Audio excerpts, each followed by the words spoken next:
The Wheel of Time Season 1, Episode 7 Recap. Flashback to a winter battle and a pregnant Aiel woman who fights off several armored men on the slopes of a massive volcanic mountain. The woman gets stabbed and begins to bleed out. A man with a heron-marked sword finds her on the slopes of the mountain just as she's about to give birth. Flash forward to the present, where the group has left Matt behind and are inside the ways, corrupted ancient pathways that have long since lost their light. The group tries to convince Moraine to reopen the Waygate for Matt, but Loial explains that they cannot safely channel inside of the ways because it will summon a soul-eating evil called Machin Shin, the Black Wind. After a bit of angry back and forth, they agree they'll have to reconnect with Matt later and that the only way out is forward. Loial guides them through the ways with his expertise. They're attacked by a corrupted Trolloc, and Egwene channels instinctively, knocking the Trolloc down into the endless void. We learn later that Rand also channeled in this moment to protect Egwene. Machin Shin is alerted to the group's presence. We see a quick flash of Pat and Fane. They run for the nearest Waygate exit as the Black Wind surrounds them and whispers their deepest insecurities into their minds. We learn later that the Black Wind told Rand that he is the Dragon Reborn.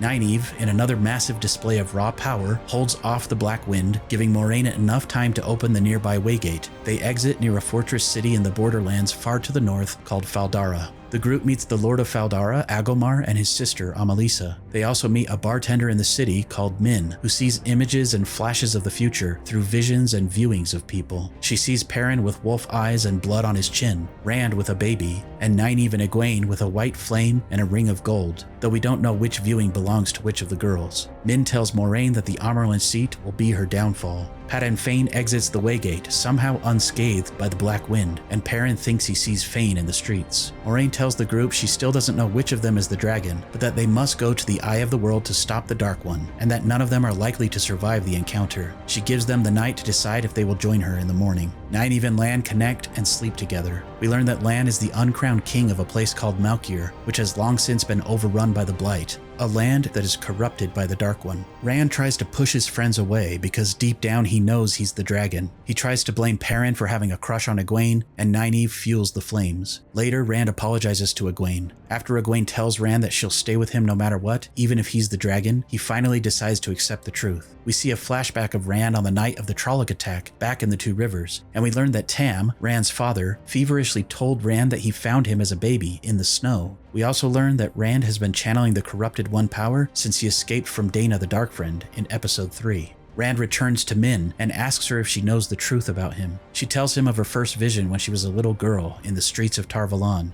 Min saw a man in armor who carried Rand's heron-marked sword. She saw Tam in blood and snow, and she saw Rand's birth on the slopes of Dragonmount. Rand's true mother died in the snow, and Tam took Rand in as his own and raised him in a wooden house beside fields of sheep in a sleepy village surrounded by two rivers. She tells him that when she looks at him now, she sees rainbows and carnivals and 3 beautiful women. Min also implies that Rand will go to the Eye of the World, but that he won't make it back. Rand, convinced that he truly is the dragon, goes to Moraine and tells her, "It's me." They leave the group behind and enter the Blight, where they seek to face the Dark One at the Eye of the World.